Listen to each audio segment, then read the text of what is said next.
ఏనన్నా దుఃఖం వస్తోందా? మనసు తన్నుకుంటూ బాధ వచ్చేస్తోందా?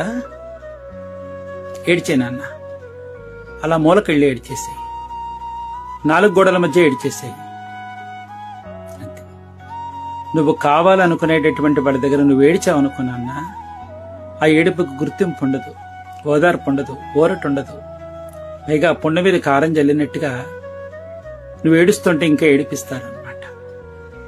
చౌకబారుగా చూస్తారు, చులకనగా చూస్తారు, హేళన చేస్తారు, నలుగురికి వెల్లడి చేస్తారన్నమాట. అంటే అందరూ చేస్తారంటే అందరూ చేయకపోవచ్చు, కానీ కొంతమంది చేస్తారు. మనకు వచ్చినటువంటి కష్టాన్ని చాలా సునాయసంగా తీసుకుంటారు, పట్టించుకోరు. దానికంటే 4 గోడల మధ్యన ఏడ్చేసావనుకో, తనివి తీరా ఏడ్చేసావనుకో, కరువు తీరా ఏడ్చేసావనుకో, మళ్ళీ కాసేపటికి మనసు ఊరట పడిపోతుంది. అవును, మనతో కూడా ఉంటుంది. మనకు వయసు పెరుగుతుందేమో కానీ కన్నీటికి వయసు పెరగదు, ఎప్పుడు ఒకలాగే ఉంటుంది. తెలిసిందా? పైగా పక్షపాత బుద్ధి కూడా ఉండదు. ఈ కంట్లోంచి నీళ్ళు వస్తాయి, ఈ కంట్లోంచి నీళ్ళు వస్తాయి.